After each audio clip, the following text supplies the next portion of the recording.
this is a great year at the end zone. Go make those contributions to donor advised funds if it makes sense for you.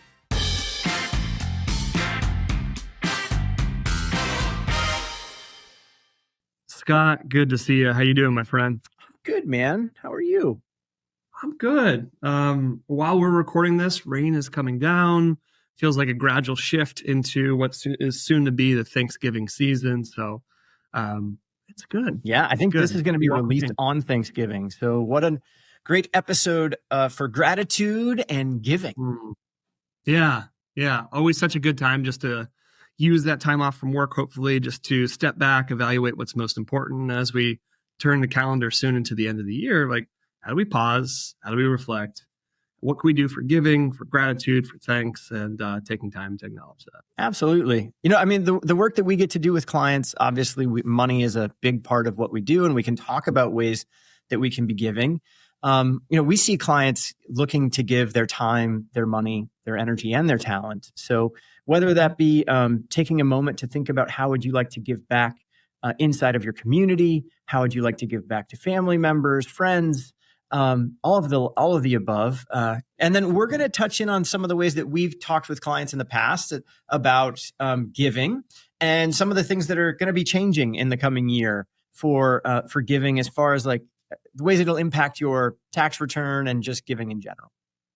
Yeah, there's some new legislation that came out, which changes things for both this year and then moving forward, which we'll certainly address. And then, we always mention it's one of our favorite parts of our job. It's getting the opportunity to meet with clients, as you mentioned, time, money, energy, talent, figuring out how do we use this? How do we use money as simply a tool to bless, to be generous, and then look at, your own financial life. And so I'm excited to dive into it. There's a lot of different ways, as we were talking through this podcast, more unique and creative ways to give than first initially thought. So I'm excited to dive into the topic.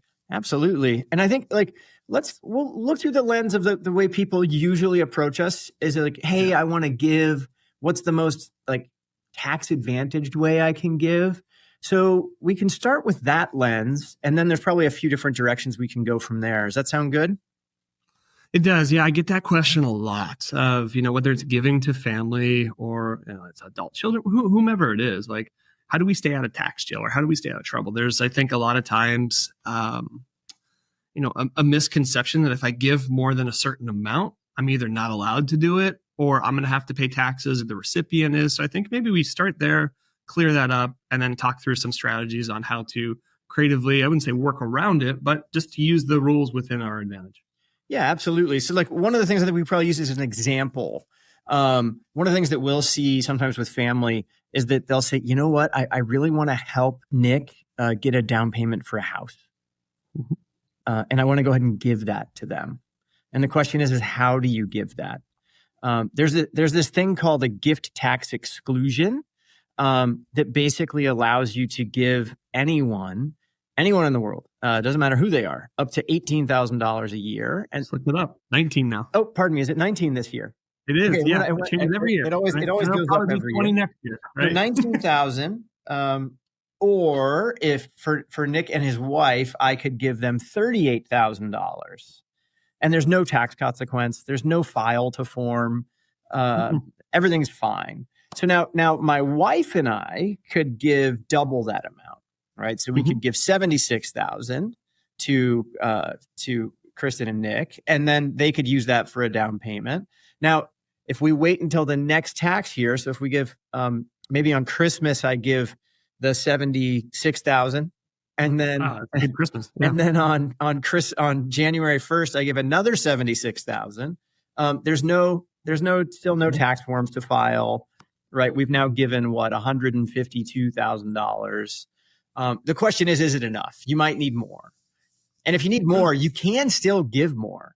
It's just that when you give more, you have to file this form that says, "Hey, government, some of my gift tax exclusion, which is currently $15 million per person starting next year, we can go ahead and give some of that away. It's just you're going to have to reduce the amount that I gave on the ledger. So if I give, I'm going to make up a number, $500,000, instead of having a $15 million amount of exclusion. I now have a $14,500,000 exclusion. Yeah, I think thank you so much for clarifying that, because I think we see it so many times with parents, grandparents giving to the next generation, or it's family support and it's inheritance here and now, and they want to gift. I think there's a power in that individual or that family being able to give while they're still alive, and to see the recipient receive that and being able to clarify, hey, there's no extra taxes, right? They're not going to have to pay on receiving the income. You're not going to have to pay on it. Now, we may, to your point, if we exceed that limit, have to file a gift tax form. No big deal, right? Most of us are in that boat where even if we chip away at that $15 million lifetime exclusion or 30, it's not going to make a significant or considerable dent. Yes. And so having some clarity around that is significant. And the reason why, just to be clear to those at home, is that 15 million number is going to be indexed for inflation. So every year it's going to go up. So your 14,500,000 would keep going up as well. It's just that you'd no longer have just the 15 million. And so for a couple, $30 million of net worth, for most Americans, they're not going to cross that threshold. No. And so, yeah, this is a great topic as we approach, Thanksgiving, year end. If you're thinking of giving to family, friends, whomever, here's the amount that you can give. Here's different ways and avenues that you can explore that. And again, you're not going to owe anything, or they won't either by doing it that way. Absolutely. So. Now, if we shift to just giving more to like charities and things like that, the way that people traditionally give is they just write checks or use a credit card. That's the number one way that most people give. And it's not always the most advantageous. Right. I also think of this so timely with, a very strong bull market over the past 2 or 3 years, and really dating back to like 08, 09, the market has been, on fire. And I think if we're going to gift, can we do it more optimally? Right. And so cash is great. My wife and I, we just went to a gala the other night. We're able to give to a great cause. But one of the things I was talking to the individual in charge of the donations was, do you guys accept stock or highly appreciated stock? Because it'd be a lot easier and more efficient to be able to give it that way, because now I don't have to pay taxes on that gain. I can give it to the charity. It's a win-win, and it goes further than me writing a check or giving in cash. Absolutely. And you can just give directly to a charity in that way if you would like. Absolutely. And then the other thing that you can do there, and this is what we've done in our family, is we've opened up what we call a donor advised fund. So we want to give a certain dollar amount every year to charities. And what we decided to do was we opened up a donor advised fund. And a donor advised fund is basically, just think of it on our family balance sheet. It still exists. It's just we've put either money into it or, even better, stock into it with that low basis that Nick was just describing. So instead of, let's say that you wanted to give, I'm just going to make it up, shares of Apple stock, and your Apple stock was going to have a real, maybe you bought something for $1 and it's worth 99, $99 of gain now. So it has $100. Well, you're going to have to pay about $23 in taxes federally just to sell that share, so you can go give the rest if you wanted to sell first and then give. What you do instead is you just say, no, I'm just going to give the whole share of $100. I don't pay the $23 in taxes. And then I just get to go ahead and write off on my tax return, if I itemize my deductions, that I gave that tax, that amount.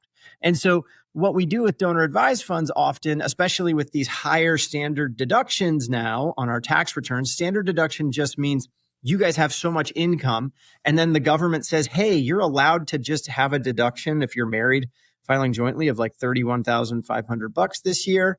And so the question is, if you don't have all these itemized deductions go above $31,500, you're just going to take the standard deduction. So what happens is we want to go find a year in which we might want to stack some itemized deductions together, or stack some charitable giving together. We might want to donate, say, maybe if we want to give $2,000 a year to charities, maybe we put 10 years worth in 1 year, 20 grand. So we get to have that threshold and have an itemized deduction. And that helps us have more tax efficiency in our giving. Yeah, and that's one of my favorite things about the donor advised fund is its flexibility, Mm-hmm. right? Because to my understanding, you don't have to give all of that $20,000 away in that very year. Now, you get that deduction as credit of giving it this year or whenever you decide to make that $20,000 donation into the donor advised fund. But two things, you could choose to dole that out over the next year, 5 years, 10 years, your lifetime, however long. Mm-hmm. And then number two, it doesn't need to just go to one charity. You can be really generous with spreading it out to different causes that are dear to you. The other lovely thing about donor advised funds is you're allowed to remain anonymous if you want to. So you can choose, like ours is just called the Frank Family, Donor Advised Fund. It's very simple. But when we were just giving to some folks, and the question was like, do you want them to know who you are? And you can choose to be anonymous, or you can choose to be known. Because you have that protection. Whereas when you pay directly, you can't do that. So that's another benefit of a donor advised fund. Yeah. Now, on the retirement side, what we typically see, very similar to a donor advised fund, but different for our folks that have passed age 70. It used to be 70 and a half. Yep. Now it's 73. And in the next 5 to 10 years, it'll be 75, and it'll probably move again at some point. But this is what's referred to as required minimum distribution. This is money from your 401k, your IRA, your pre-tax account that you've most likely been saving to throughout your working career. Yep. At some point, let's say 73, the government says, hey, you're welcome for the tax deduction for every dollar you placed in. We've been investing alongside you over these last 40 years. We want our money now. Mm-hmm. And you have to take that money out, a minimum amount. It's required each and every year, whether you need it or not. And that money comes out, unfortunately, as ordinary income. Yes. And so one way that we see a lot of philanthropic or generous folks reduce or even eliminate the required minimum distribution is giving it directly to charity through the form of what's called a QCD, a qualified charitable donation. Absolutely. This year, you can give up to, I think it's like 108,000 directly as a QCD now.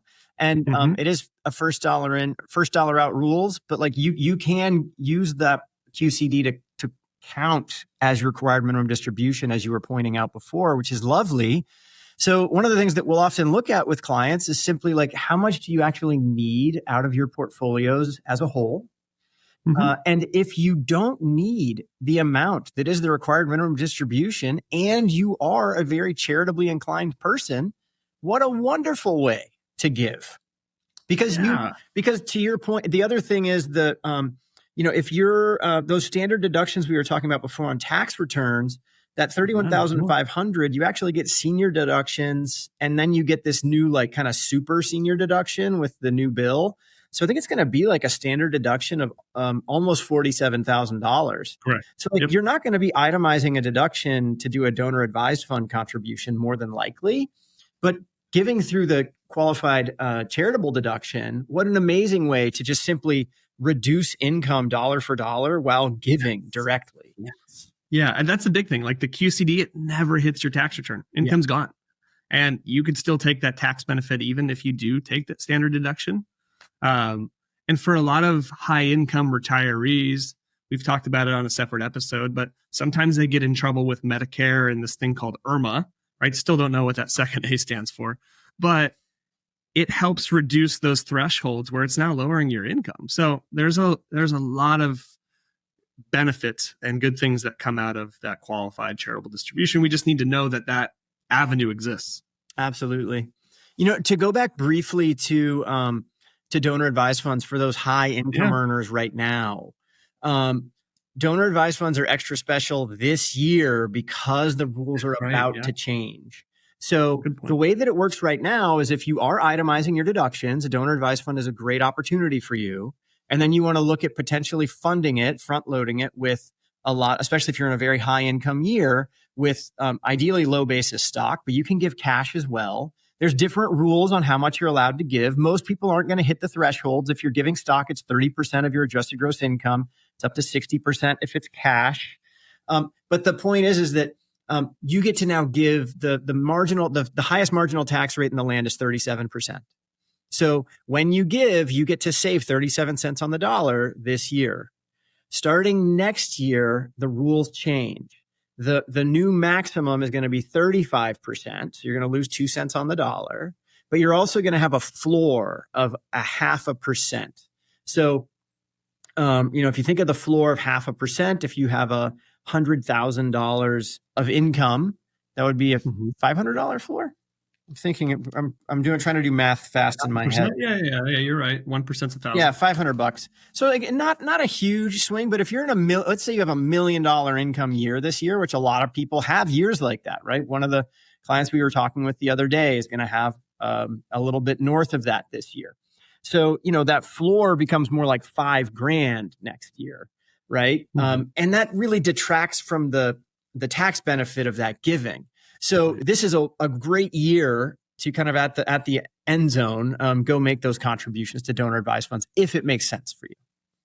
Right. And we've talked about the idea of like bunching, whether it is in the donor advised fund or it's just this year before the floor kicks in. Yeah. You get more bang for your buck by being able to stack multiple years, regardless of the vehicle, into one tax year. That's it. And then this, and that's actually another reason. One of the things we love about donor advised funds, and we'll still love about them, is that idea that like, if you're having a really big income year and you know that you want to give $5,000, $10,000 a year, well, this is the year to front load 10 to 20 years of giving, because it helps you save a tremendous amount in taxes in what's probably your biggest year of income. Right. So it kind of helps you balance that out. Yeah. And that's why it's so important. We do it at both of our firms, usually around September, October, is, hey, Scott, looks like you and your wife have had a really good year financially. Let's take a look at your pay stubs. Let's make sure there's no surprises going into next year and figure out, are you withholding enough? How much are you on track to make? Yeah. Are we within line of what we've withheld this year? And if not, before 12/31, let's figure out how we can get there. And, hey, if we are generous and do want to give out of our income from, appreciated assets, let's take a look to see how far this donation could take us. So, exactly. Just a reminder, there's still time for that. So it's things we're just wrapping up in client meetings right now. Absolutely. So. And then another small thing is that next year you'll be able to give, if you don't itemize deductions, just $1,000 as a single person, $2,000 as a couple. Just on your tax return as well. So you'll still be able to give a little, which is great. That's helpful because I think so many people who don't itemize, not to say you're giving for that intent and purpose, but if your standard deduction and you give, you don't receive that tax benefit. And now you can up to, 500 single, 1,000 married? I think it's I think it's double that, 1,000 and 2,000. Yeah. Yeah. So yeah, I mean, those are absolutely ways to think about giving. We're all alive. We're all healthy. There's always things to improve in the world, but what a wonderful time to count our blessings. And glad we got to talk about this today. Yeah, likewise. It reminds me of that Bill Perkins book we've talked about, I'm sure, many, many times on the podcast, of Die with Zero, and just the impact that giving today, whether it is to a charity, to family, and seeing that impact here and now in real time, as opposed to after you're gone, years down the road, where you don't get to experience that, is so profound. It's so impactful. And being able to have that nonprofit or that family member receive that and seeing your dollars go further in real time is so powerful. So such a cool way to be able to maximize that and just be a part of clients' lives that way. Well, happy Thanksgiving to you, sir, and to all. And looking forward to the next one. All right. Take it easy.